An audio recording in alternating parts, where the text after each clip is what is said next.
ኣብ ሓደ ናይ ኣሜሪካ ግዛኣታትን ካልኦት ሕጋውያን ናይ ሞት ቅፅዓት ዘመሓላልፉ ሃገራት ኣብቲ ናይ ሞት ተፈራዳይ ገበነኛታት ዝገብርዎ ሓደ መደነቕ ልምዲ ኣሎ። እዚ እውን ገበነኛታት ቅድሚ ምሟቶም ካብቲ ዝነበርዎ ቤት ማእሰርቲ ወፂኦም ሻወር ድሕሪ ምግባሮም ፅሩይ ዝኾነ ክዳን ተኸዲኖም ኣብ ሓደ ፅሩይ ዝኾነ ድኳ ኮፍ ኢሎም ከምቲ ዝደልይዎ ዓይነት ምግቢ ኣብ ጣውልኦም ቀጥሪ ብምቕራብ እዩ። ነዚ እውን ኩሉ ወፃኢ ዝገብሮ ነቲ ቅፅዓት ዝፍፅሞ እቲ ቤት መሓይሩ እንትኾን ክሳብ ክንዲ ትደኣክል ጫፍ ነቲ እሱር ምግብን መስተን ቀሪቦም ክበልዕን ክሰትን ይገብርዎ። እሞ ደኣ ኣነ እውን ከቕርበልኩም ዝሓረኽዎ ነገር እቶም እሱራት ኣብ ዝቕተልሉ ድሮ ኣብ ናይ ዓለም ታሪክ ብጣዕሚ መደነቒ ምግቢ ዝኣዘዙ እሱራት እዮም። ክቡራት ቤተሰብና ሰላምታ ይብፃሕኩም እናበልኩ ኣብ ናይ ሎማዓንቲ መደብ ከም ትድነቑ በዓል ሙሉእ ተስፋ እየ። ነዚ ቪድዮ እንተፈቲኹሞ ላይክ ብምግባር ኣፍልጡን እናበልኩ ሓደሽቲ ድኾንኩም ድማ ሰብስክራይብ ብምግባር ተፀንበሩ። ክሳብቲ ናይዚ መደብ መፈፀምታ ሓቢርኩም ንፅንሑ።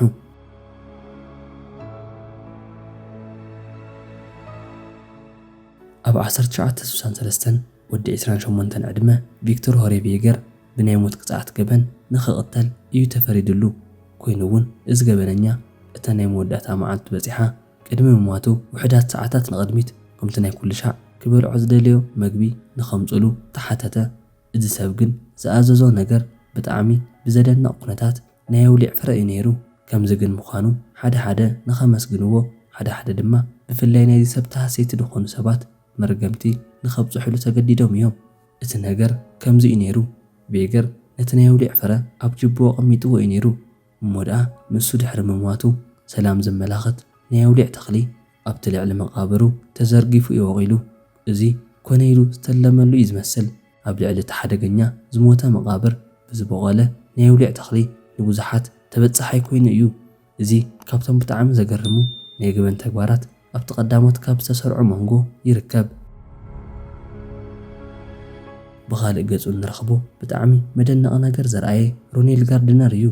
ኣብ ጃንዋሪ 16 ብ1961 ዝተወልደ እዚ ሰብ ብናይ ክልተ ሰብ ቅትለት ኣብ ሆታ ኣብ ዝርከብ ቤት ማእሰርቲ ናይ ሞት ቅፅዓት ተበይኑሉ ናይ መወዳእታ መዓልቱ እናተፀበየ ፀኒሑ። ቅድሚ ምሟቱ እቲ ዝደልዮ ነገር ኣዚዙ እዩ ነይሩ። ናይዚ ሰብ ምርጫ ግን ዘደንቕን እንታይ ኮይኑ ይደብል እዩ ነይሩ። እዚ እውን ተጠብሰ ስጋ፣ ተጠብሰ ሳምቡሳ ኣብ ልዕሊኡ ናይ ቫኒላ ክሬም ተገይሩሉ ኢሉ እውን ሰበን ኣብ ንክመፃሉ ይእዝዝ ኢሉ እውን ንኽመውት ሰዓታት ዝተረፎ እዚ ገበነኛ እቲ ማእዘዝቲ ኣብዘ የብቅዕን ነቲ ምግቡ እናበልዐ ክዘናጋዕ ስለ ዝደለየ ዘሎ ሎርድ ኦፍ ዘ ሊብ ንዝብል እናርአየ ክበልዕ ቀፀለ። ኮይኑ ግን ናይዚ ሰብ ንምግቢ ንምብላዕ ካብ ዝወሃቡ ውስናት ሰዓታት ሓሊፉ እዩ ነይሩ። እዚ እውን ማለት እቲ ናይ ፈለማ ምግቢ ንምብላዕ ነዊሕ ሰዓት ዝወሰደ ሰብ ተባሂሉ ተመዝጊቡ እዩ። ይኹን እምበር ንዝኾነ ዓይነት ምግቢ ዋላ ተበልዐ ኮይኑ እውን ካልእ ተገብረ ካብቲ መቕፃዕቲ ዘይተርፍ እዚ ገበነኛ ኣብ መወዳእታ እውን ብጣዕሚ ሕማቕ ብዝበሃል ዓይነት መቕተልቲ ክመውት ክኢሉ እዩ። ማለት እውን ኣብ ክሻ ሑፃ ብዝተመልአ ነቲ ዙርይኡ ከቢብዎ ኣብ ወንበር ኮፍ ኢሉ ካብቲ ናይቲ ገዛ ንድሕሪት ብዘሎ ናይ ስናይፐር ተኳሲ ዓሊሙ ኣብ ልቡ ብምህራም ኣብ 49 ዕድሚኡ ኣብ ሆታ ግዝኣት ኣብ ዝርከብ ቤት ማእሰርቲ ክመውት ክኢሉ እዩ። እቲ ካልእ ድማ ሮበርት ዴት ኮንክሊን ኢና ንረኽቦ። እዚ ናይ ሞት ቅፅዓት እሱር ዝኾነ ገበነኛ ነቲ ቅፅዓት ቅድሚ ምፍፃሙ ዝኣዘዞ ነገር ንብዙሓት ዘዘራረበን ሽሙ ካብ ዝለዓሉ መደነቕቲ ገበነኛታት መንጎ ተመዝጊቡ እዩ። ኮንክሊ ብጣዕሚ ክባርን ጣዕሚ ዘለዎም ምግብታት ንኽመፃሉ እዩ ኣዚዙ። ከምቲ ዝሓተቶ ብቤክኒ ተጠብሰ ስጋ፣ ድረቕ ዝበሉ ተጠብሱ ኣናእሽቲ ዓሳታት፣ ተጠብሰ ድንሽ ምስ ኮንክሪን፣ ብችፕስ ብናይ ሃፋ ዝደረቐን ናይ ሓሰማ ስጋ፣ ናይ ጤል ቺዝ፣ ናይ ቫኒላ ክሬም ኢሉ እውን ኣብ መወዳእታ ዝዘሓለ ሻሂ ኣዚዙ ነይሩ። ብምቕፃል ማርዮ ኣልበርት ብሩት ዝተባህለ ኣብ 80ታት ናይ ስርቂ ገበን ክፍፅም ብምሕሳቡ 5 ሰባት ስለ ዝቐተለ ብሞት ንኽቕፃዕ ተወሲኑሉ እዩ። እዚ ሰብ ብጣዕሚ ብዘደንቕ ኩነታት ብቕልጡፍ እዩ ነይሩ ዝበልዖ ዝነበረ። ካብቶም ምግብታት ብዝሒ ዝተላዕሉ እቲ ጣውላ ፀቢብዎ ነይሩ። እቶም ምግቢ መቕረብቲ ብትዕዝብትን ብምድናቕን እዮም ነቲ ምግቢ እንተምፅሉ ዝነበሩ። እዚ እውን ሓደ ሙሉእ ፒዛ፣ 4 ተደራራቢ ወንበር፣ ዝተጠብሰ ዓብይ ስጋ፣ ንእሽተይ ዝተቖለወ እንቋቑሖ፣ ስፕላሽን ኦክራን ኢሉ እውን 3 ናይ ፔፕሲ ጥርሙዝ ኣዚዙ እዩ። እዚ ቅብጣን ኣብ ሞት ጫፍ ዘሎ ገበነኛ ኣብዚ ኣየብቅዕን። ኣብ መወዳእታ ክበልዖ ዝደለየ ዲዘርት ክእዝዝ ይደሊ እሞ ጥዑም ዝኾነ ፔካን ኬክ ይእዝዝ።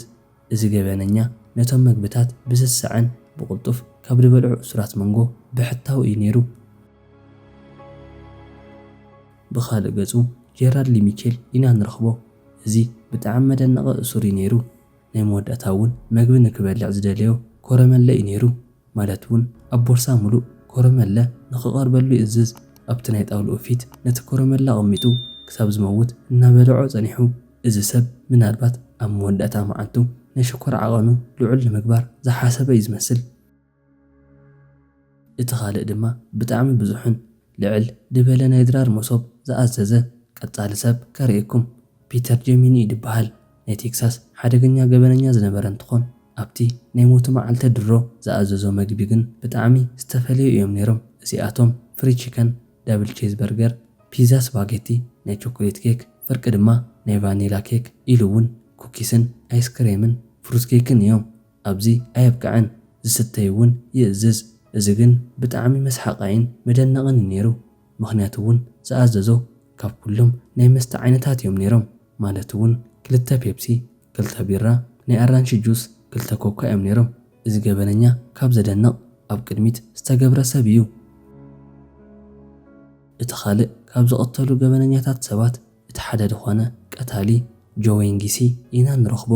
እዚ ቀታሊ ሰብ ንኽቕተል ሰዓታት ዝተረፈ ዋላ እንትኾነ በቲ ዓብዪ ኣካሉ ብጣዕሚ ብዘደንቕ ኩነታት ኣብ ቤት ማእሰርቲ ኣብ ዝርከብ ወንበር ኮፍ ኢሉ ካብ 10 ሰባት ንላዕሊ ክበልዕዎ ካብ ዝኽእሉ መግብን መስተን ኣዚዙ እንትበልዕ ተራእዩ እዩ። እዚ ገበነኛ ብተሳኽዐሉ ነጋዳይን ኣብቲ ማሕበረሰብ ዝነበሮ ጠመተ እሙንን ዝኽበርን እዩ ነይሩ። ኮይኑ ግን ተፈታውነቱ ስለ ዝፈለጠ ነቶም ቆልዑት ኣብ ገጹ ጽቡቕ ምስሊ ርእዩ ብምጽዋዕ ይቐትሎም ነይሩ። ይኹን እምበር ኣብ መወዳእታ ስለ ተፈልጠ ኣብ 1994 ቀታሊ ብድኾነ መርፍእ ንኽመውት ተወሲኑሉ። እታ ናይ መወዳእታ ሰዓታት ናተጸበየ እዩ ነይሩ። እዚ ሰዓት ድመረጾ መግቢ ኣዚዙ ዝበልዕላ ሰዓት እያ ነይራ። ጄሲ ግን ዝኣዘዞ መግቢ ካብቶም መደነቕቲ መንጎ ንክኸውን ተገዲዱ እዩ። እዚ እውን ምልእቲ ደርሆ ኣርስቶ፣ ጥብሲ፣ ተጠብሰ ሽሪን ኢሉ እውን ካብ 30 ሰባት ንላዕሊ በሊዖም ክገድፍዎ ዝኽእሉ ኢንጆሪ ይእዝዝ። እሞ ደኣ ካብቲ ንድሓር ዘይተርፎ እቲ ናይ ሞት ቅፅዓቱ ብቐታሊ ዝኾነ መርፍእ ተወጊኡ ክመውት ክኢሉ እዩ። ክቡራት ቤተሰብ ብሎም መዓንቲ ካብ ዘደነቑ ኣብ ናይ ሞት ጫፍ ካብ ዝነበሩ ገበነኛታት መንጎ እዚኣቶም ኣቕሪበልኩም ኣለኹ። ንዓኻትኩም ዘደነቐ ሰብ ኣብ ኮሜንት ጸሓፉለይ ኢሉ እውን ከምቲ ልሙድ ነቲ ቪድዮ ላይክ ብምግባር ኣብ ቀጻሊ የራኽበና።